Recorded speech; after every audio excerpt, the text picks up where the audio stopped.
बताया कि जो सिद्धांत हमने दुनिया को बचाने के लिए बनाया है, उसका नाम डॉक्ट्राइन ऑफ हार्ट है।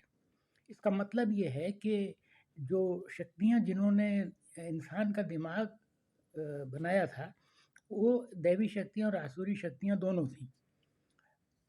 तो वो उतना सही नहीं है, लेकिन हार्ट बिल्कुल प्योर है और हार्ट जो है वो दैवी शक्तियों ने बनाया था। तो इसलिए आदमी जो हार्ट से सोचता है वो बिल्कुल सही होता है, जो दिमाग से सोचता है वो सही भी हो सकता है, गलत भी हो सकता है। तो हम लोग समझ चाहते हैं कि दुनिया डॉक्ट्राइन ऑफ हार्ट को समझे और उस पर अमल करे। तो उन्होंने जब एंड्रू टॉमस इस बात से संतुष्ट हो गए कि वो बहुत ही बड़े महात्मा हैं, तो उन्होंने वादा किया कि मैं अपनी बाकी की ज़िंदगी इसी काम पे लगूंगा और इस बारे में दुनिया को जानकारी दूंगा। और उन्होंने शंभला ओएसिस ऑफ लाइट पुस्तक लिखी। तो उसमें एक चैप्टर टेम्पल डायलॉग्स है, जिसमें ये भगवान परशुराम और एंड्रू टॉमस की बात थी, और बाकी चैप्टर्स भी दुनिया के लिए बहुत ज़रूरी हैं। और मैंने उस किताब का एक शब्द पढ़ा है, 100 बार पढ़ा होगा, और मैं उससे परिचित हूँ। और चमत्कार ये हुआ कि वो किताब, उसका न तो मुझे कुछ पता था, ना उसके लेखक का पता था। एक दैवी संदेश वाहक मेरे घर आए और वो किताब मुझे दे गए। उसके बाद वो अचानक वो किताब गायब हो गई। मेरी समझ में नहीं आया कि क्या हुआ। फिर एक और दैवी संदेश वाहक ने मुझे पूरी किताब ईमेल पे भेज दी, और उसका एक चैप्टर टेम्पल डायलॉग्स अलग से भेज दिया। अब मैं वो पूरी दुनिया को भेज सकता हूँ, कोई समस्या नहीं। तो इसलिए वो किताब गायब की थी दैवी शक्तियों ने, और उसकी जगह इंटरनेट पे उसकी पूरी जानकारी मुझे दे दी थी और ईमेल पे दे दी थी। तो अब ये बिल्कुल स्पष्ट है कि जो एंड्रू टॉमस को भगवान परशुराम ने बताया था, वो दुनिया के सामने जाना चाहिए। और उन्होंने कहा था कि मैं तुम्हें एक योजना बता रहा हूँ, अगर वो योजना दुनिया ने अपनाई तो स्वर्ण युग आएगा, नहीं अपनाई तो तुम लोग पतन के गर्त में चले जाओगे। उन्होंने शब्द इस्तेमाल किया था कि the humanity is at crossroads, from here you can either go to stars और go down in pit of moral decay. उन्होंने कहा था कि दुनिया के लोग पागल हैं, युद्ध में फंसे हुए हैं, और उनकी समझ में नहीं आ रहा, क्योंकि आसुरी शक्तियों ने उनके दिमाग पे कब्जा कर रखा है। अगर ऐसा ही हुआ तो तुम्हारी पूरी सभ्यता नष्ट हो जाएगी, और जनवरी 2026 से पहले नष्ट हो जाएगी। लेकिन अगर तुम लोगों ने ये समझा तो तुम लोग स्वर्ण युग में चले जाओगे।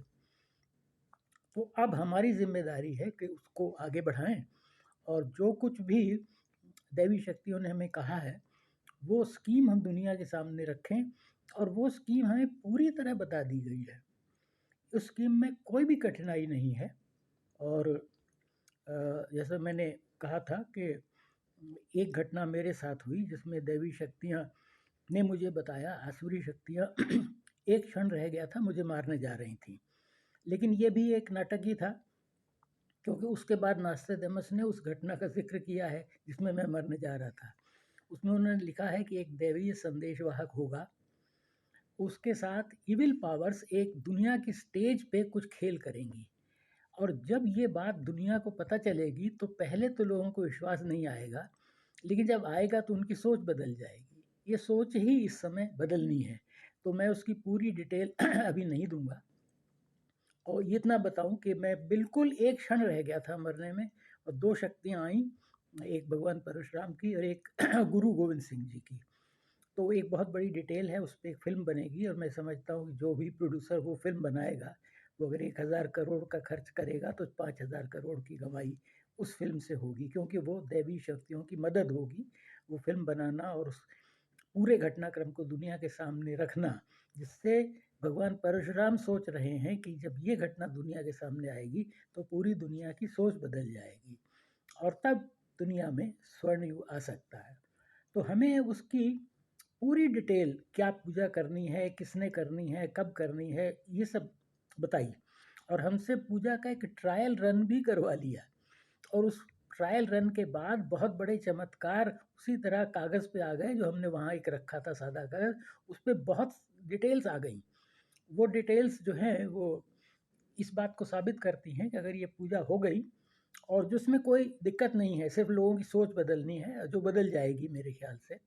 और नहीं बदली तो जिनकी सोच वो होगी, अभी भी शैतानी, वो उसको उनको नुकसान होगा, वो तो शायद दुनिया में रहे ही ना।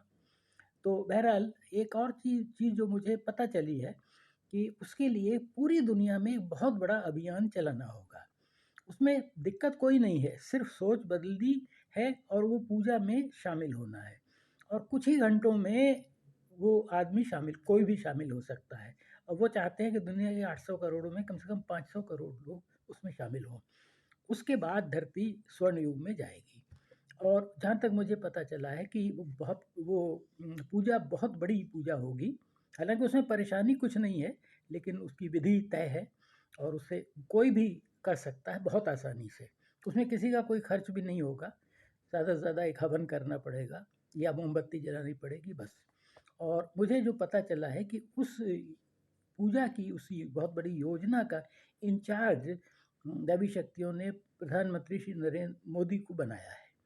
इसके बारे में बहुत डिटेल है जो कि मैं बताना चाहूँगा। और वो अपने आप में एक पूरी फिल्म है। उसमें इतनी जानकारी मुझे मोदी जी के पिछले जन्मों के बारे में, इस जन्म के बारे में, उन्होंने क्या किया, क्यों किया, कैसे किया, वो पिछले जन्म में कहाँ-कहाँ के राजा थे, उनको कहाँ राज्य करने का एक्सपीरियंस दिलवाया गया और इस जन्म में वो क्या किया और क्या करने जा रहे हैं, उसके चित्र मेरे पूजा स्थल पे कभी कागज़ पे, कभी प्लास्टिक की प्लेट पे उभरे हैं। अब वो बहुत ही बड़े चमत्कार हैं, लेकिन वो कोई मेरे मनोरंजन के लिए तो है नहीं। समय आने पे वो दुनिया के सामने जाने चाहिए। तो उसमें श्री नरेंद्र मोदी का रोल भी पता चलेगा। और मुझे ये बताया गया है कि जब ये मुसीबत ख़त्म हो जाएगी दिसंबर 2026 में, then he will be global leader. वो पूरी दुनिया के लीडर होंगे। और इसकी तस्वीर मेरे पास भेजी है, हालाँकि वो समझना उसे थोड़ा मुश्किल है, लेकिन जिन्होंने तस्वीर भेजी है वो ये जानते हैं कि भाई कौन इसे समझेगा और कौन उसे दुनिया के सामने रखेगा। तो तस्वीर कितनी भी क्लिष्ट हो, मुझे उसकी पूरी डिटेल पता है। तो अब हमें इस योजना को और इस दैवी शक्तियों द्वारा दी गई जानकारी को, जिसे कि योजना के रूप में परिवर्तित करके कैसे उसे लागू करवाया जाएगा और इन शैतान के दूतों का क्या होगा, नेतन्याहू, ज़ेलेंस्की, पुतिन, किम इल जोंग, शी जिनपिंग और पता नहीं कितने चुंगू हैं। इनका क्या होगा, इनको किस तरह का नर्क मिलेगा, ये गौतम बुद्ध बता गए हैं। वो डिटेल भी मेरे पास है जिसे मैं दुनिया के सामने रखूँगा। शायद इनमें से किसी को अकल आए और वो अपना जीवन आगे का सुधार सकें। जैसे महर्षि वाल्मीकि एक डाकू थे, लेकिन जब उन्हें पता चल गया तो वो संत बन गए। तो अभी भी उनके पास समय है, अगर मरने से पहले वो एक्सरसाइज कर लें जो भगवान परशुराम ने बताई थी, तो शायद वो बच जाएँ। लेकिन अगर वो उससे पहले लुढ़क गए तो फिर उनको किस तरह का नर्क मिलेगा, इसका वर्णन है। गौतम बुद्ध ने भी किया और हमारे ग्रंथों में भी है। तो आज मैं अपनी बात यहीं समाप्त कर रहा हूँ, इसलिए कि अब आगे इस पर जो भी होना है वो तय तो दैवी शक्तियों ने कर रखा है। हम लोग तो उनके माध्यम हैं। हमें देवी शक्तियों ने ये भी बताया है कि इसके लिए जो भी प्रयास है वो हम करेंगे, मतलब देवी शक्तियाँ, संभल की शक्तियाँ करेंगी। और इसके लिए धन की ज़रूरत है, या चाहे 1 लाख करोड़ हों, चाहे 10 लाख करोड़ हों, उसका इंतज़ाम भी वो करेंगे। और उन्होंने उसके इंतज़ाम की योजना बना रखी है और योजना मुझे बता रखी हैं। तो मैं उसे भी समय आने पे सामने रखूँगा। तो अगर देवी शक्तियाँ चाहती हैं कि ये योजना सफल हो उनकी और उसमें जो इंतज़ाम धन का है वो भी वो करेंगे, तो मैं समझता हूँ कि ज़्यादा परेशानी नहीं होनी चाहिए। सिवाय इसके कि ये जो शैतान के दूत हैं, इनके दिमागों पे जो शैतान का कब्ज़ा है, वो किस तरह हटेगा। तो बाकी अगले अंक में।